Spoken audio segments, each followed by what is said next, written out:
After dinner, Dottie and Frank went out to the front of the porch for the one smoke Frank was allowed per day. He followed the girls to their room and collapsed onto the floor. He had accepted Uncle Frank's offer to divvy up the girls' leftover meatloaf, and now there was more meat inside of him than there had ever been in the history of his life. Probably more ketchup, too. His cousins were talking around him, but he couldn't make his mind listen. A population of dolls was scattered throughout the room. Some, china-skinned and delicate, stood in a line across the top of the dresser, each propped up by its own metal stand. A few others, with floppy limbs and stitched features, sprawled on beds, and one, a plastic child, laid on its side looking at Henry. One of its eyes was shut. Page 31. A little creepy, Henry thought, but then he'd never been around a doll that hadn't been used in primitive rituals. His parents had been bringing those back from their trips for as long as he could remember. A bunk bed filled one side of the room. A smaller bed squatted on the other. A big window between them looked out at the barn. The view from Henry's room would have been nearly identical if he had a window. "Why do all three of you share a room?" he asked, trying to sit up. He lay back down quickly. "This is a really big house." He was interrupting a disagreement over whether everyone should play Pirates or Monopoly. The advocate of the board game was Henrietta, of Pirates, Anastasia. Penelope lay on the top bunk, unaffected, fully aware that she was a swing vote, but ignoring the whole discussion. She was reading something. "It is," Penelope said, putting her book down. "There's another room on the first floor, but it's Mom's sewing room, and it's where Dad keeps the television. I wonder if he'll let us watch it tonight." "There are 3 bedrooms on this floor," Anastasia said. She was sitting on the top bunk by Penny's feet. "Mom and Dad's, this one, and Grandfather's," Henrietta finished. She looked in Henry's eyes. "He's dead." Page 32. "Really?" Henry asked. "I thought—" He stopped suddenly. He'd known his grandfather had died. He remembered his mother calling him at school, but he was remembering something else too. Except that he couldn't. Not quite. He could only remember that he was forgetting something. His cousins were looking at him. He blinked. "Yeah," he said. His face felt hot. "I knew that." "Grandfather is the best," Penelope continued. Anastasia and Henrietta both tried to cut in, but Penelope just spoke louder. "It's got a huge bed, because he was so tall, and 2 windows right on the front of the house. Mom and Dad will take it once they get it unlocked. Dad lost the key. He thinks it's in his desk somewhere. And he won't call a locksmith, even though Mom wants him to," Henrietta added. "Says he's a sneak, and he'll fix it himself." "The windows won't open either," Penelope said. "And then there's the attic," Anastasia said, "where you live. You get the whole thing. Mom says we can't play up there anymore unless we ask." "Shh!" Penelope said. "Who locked Grandfather's room?" Henry asked. "Mom thinks it isn't locked, just broken," Penelope said. The other girls nodded. "Dad says old doors do funny things." Page 33. "How long has it been broken?" "Since Grandfather died," Penelope said. 2 years ago." "It's been locked for 2 years?" Henry asked. Penelope nodded. "And no one has been in there since?" Henry climbed to his feet. He opened the girls' door and stepped onto the landing. "That's the one, right?" he was whispering. "Yeah," Henrietta said. Henry walked slowly down the landing, past Frank and Dottie's room, past the bathroom. The girls, all silent, watched him. The door to Grandfather's room looked old but normal enough. The stained brass handle drooped. Henry put out his hand, then stopped. His eyes weren't focused on what was in front of him. They were straining at an image in his head. A short old man. Was he purple? Dressed in purple? In a purple dress? A short old man in a purple robe was watching him play baseball. See? Watch. Henrietta jumped at Henry's voice in his ear. She jiggled the handle. Now come on, let's go do something. I don't want to play Monopoly or Pirates, Anastasia said. Fine, Penelope said. Hopscotch cannibals. I'll even play with you kids for a bit. She looked at Henry. They do it in the barn. Page 34. Like you're so old, Anastasia said. She turned to Henry. She invented hopscotch cannibals. Penelope started down the stairs. When I was little, she said.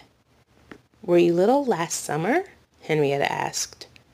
The three girls disappeared as they descended. For a moment, Henry stood looking at Grandfather's door. Henry! Anastasia yelled, and Henry followed them. Henry tried to play, and while he enjoyed being up in the barn and jumping around and watching the dust fly, the game was a little embarrassing. He was not above make-believe. He just usually did it by himself in his room. So Henry left the girls, descended the ladder, and wandered over to the house and inside. He borrowed a tattered old book from Uncle Frank titled Up Periscope and climbed the flight of stairs to his room in the attic, glancing at Grandfather's room as he went. The sun was not long down, and he sat on his bed looking out his doors across the length of the attic and out of the round window at the few of the flickering half-hearted or malfunctioning streetlights in Henry, Kansas. After a while, he shut his doors, leaned back on his bed, wondered what sort of book Frank had given him, and fell asleep with his light on. Henry jerked awake and squinted in the light. Page 35. At first, he wasn't sure why he was awake. He didn't need to use the bathroom. His arms weren't asleep, and he wasn't hungry. He couldn't have been sleeping long. He sat up. A piece of plaster rolled down his forehead, bounced on the tip of his nose, and landed on his chest. He ran one hand through his hair, and more bits of wall dropped onto his lap. He looked up. Above him, two small knobs protruded from the plaster of his wall. One of the knobs was turning, very slightly. A small scraping noise grew until a final thump rained fine plaster dust down on Henry in his bed. For a few minutes, Henry simply stared, holding his breath, breathing heavily, and then holding it again. The knobs were so perfectly still that he began to wonder if one had actually moved. He had been sleeping. He could have dreamt it. He didn't dream it, he told himself. They were right there, sticking through my wall. Henry knew what was on the other side of the wall. Absolutely nothing. One floor down, the girls' window looked out over the fields, and beneath that there was a kitchen wall, a mudroom, and the grass that ran down to the barn. Henry turned around and carefully poked, page 36, at knobs. He began picking chunks of plaster off the wall, leaving a pile of dust on his blanket. He cleared out the area around both knobs and discovered a square metal door no more than 8 inches wide, tarnished and stained green and brown under the dust. He leaned forward to take a closer look at the knobs themselves. His shadow wouldn't get out of the way, so he brought the lamp over onto his bed beside him. The knobs were in the center of the door. They were very old and dull brass, slender, hardly knobs at all, with filthy broad skirts. Henry took one in each hand and turned them. They spun easily and silently, but nothing happened. One large arrow stuck out of each skirt. Around the left-hand knob, symbols had been inlaid into the door, and around the knob on the right, numerals. The symbols on the left began with A and ended back beside the A with something like a G. He didn't recognize the others. The knob on the right was simpler. It was surrounded by letters that he knew were actual numbers, 1 to 22 in Roman numerals. He counted the straight alphabet on the left and found that there were 19 letters. Henry had never been terribly good at math, but he knew he would have to multiply 19 by 22 to find out how many possible combinations there could be to the door. But knowing what he needed to do and being able to do it were two different things. After several attempts to do the math in his head, he left his room and went as quietly as he could down his stairs to the second-story landing and down again. He was less careful once he was on the first floor and made his way quickly into the kitchen, where he began rooting through the junk drawer for a pencil. He found a pen and a small instruction manual for a blender. He tore the back page off and hurried up the stairs. Back in the attic, Henry ran his toes straight to his small room and knelt on his bed. The knobs had not disappeared. He scratched out the math on his bit of paper. 22 times 19 was 418. Henry sat back and looked at the number. 418 was a lot. "What are you doing?" a voice asked from behind him. Henrietta stood in his doorway. Her thick hair stuck out from her head, and a pillow crease ran down her cheek, but her eyes were bright. "I heard you coming down the stairs." She stepped into his room, looking past him. "What did you do to the wall?"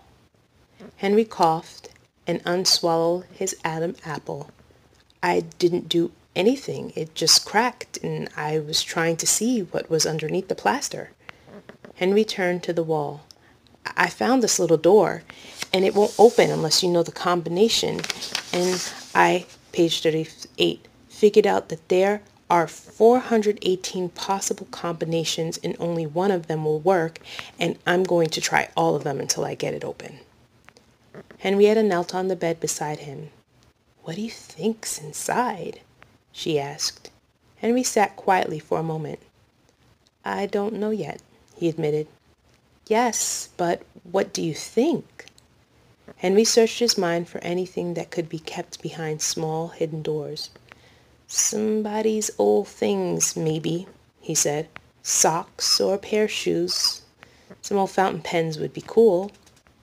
"Oh," Henrietta said, "I was thinking there might be a map or a book explaining how to get to a secret city. Keys to a forgotten door or something. Maybe diamonds." "Well," Henry said, "I think I should start by trying to get it open. I'm going to start backward. I'll put this arrow on the last letter, and I'll try it with all of the Roman numerals. Then I'll do the next letter with all of the Roman numerals until I've done all 418. "Okay," said Henrietta, and she plopped back onto the bed to watch Henry begin turning knobs and pulling on them. "I hope it's a map," she added. Henry hadn't finished 3.5 letters before she interrupted him for the first time. Page 39. "How many are left, Henry?" Henry stopped and thought. "I've done 76. I can't subtract 76 from 418 in my head, but there are more than 300 left." He was done with 5 letters when she interrupted again.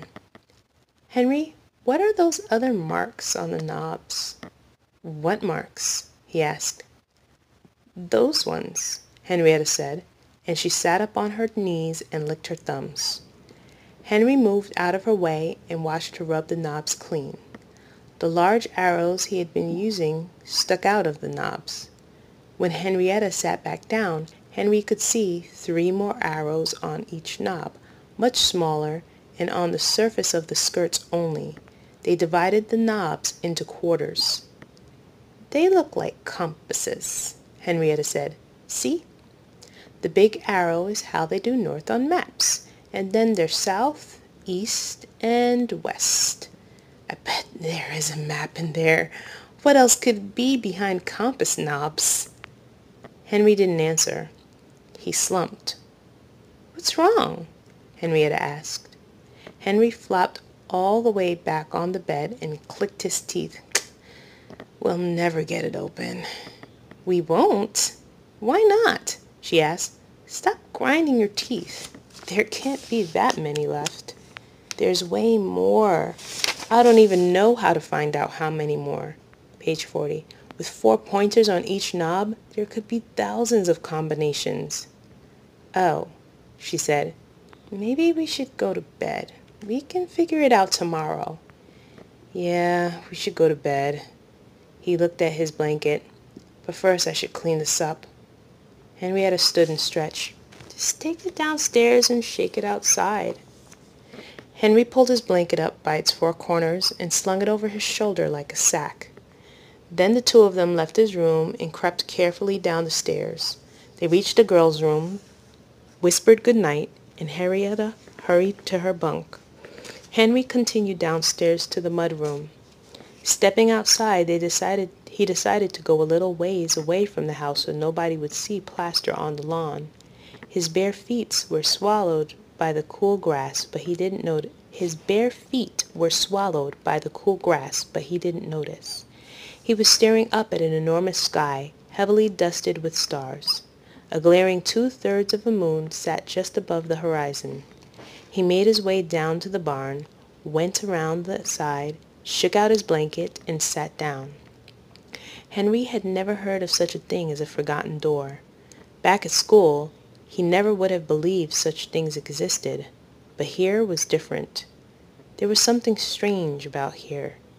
He felt just like he had when he found out that kids his age don't ride in car seats and that boys pee standing up. He remembered, page 41, unpacking his bags at boarding school while his roommate watched. His roommate had asked him what the helmet was for, and Henry suddenly had the suspicious sensation that he'd been kept in the dark, that the world was off behaving in one way while he, Henry, wore a helmet. He had barely prevented himself from answering his roommate honestly. The words, "It's a helmet my mom bought me to wear in PE," were replaced with, "It's for racing. I don't think I'll need it here." Whatever was going on inside the wall in his room was much bigger than finding out that other boys didn't have to wear helmets. If there were really forgotten doors in secret cities and maps and books to tell you how to find them, then he needed to know. He looked around at the tall, chilly grass, and for a moment didn't see grass. Instead, he saw millions of slender green blades made out of sunlight and air, thick on the ground and gently blowing, tickling his now damp feet, all the while silently pulling life up out of the earth. Each was another kid without a helmet, a kid who knew how things were actually done. Above him, the stars twinkled with laughter. Galaxies looked, nudged each other, chuckled. He didn't know about the secret cities, Orion said. His mother never told him. Great Bear smiled. Did his dad tell him about the forgotten doors? Page 42. Never. Journals? Only having to do with science projects or bicycle trips. Maps? Mostly topographic, or the kind that shade countries in different colors based on gross national product or primary exports. Nothing with "Here be dragons" on the edges. Never. He found a hidden cupboard with compass locks, and do you know what he thought was in it? A unicorn horn? A unicorn's horn? Socks. Socks? Or pens? Pens? Henry sighed. I don't even know how to work compass locks, he said. He stood and started back to the house with the familiar feeling, the feeling of, now I know. That feeling means tonight you will sneak down to the dormitory dumpster with your helmet, a sack of nightgowns, and your therapeutic bear. The feeling of, tomorrow I will have changed. Henry walked into the kitchen and saw his knife on the counter. He picked it up and flicked it open. The blade's proud new edge smiled at him. Painting it open with his thumb, he climbed through the house to his room. The wind scratched at its back along the side of the barn. The stars swung slowly across the roof of this world, and the grass swayed and grew, content to be the world's carpet, but still desiring to be taller. Henry knelt on his bed upstairs and pried plaster off with his knife. His thumbs ached.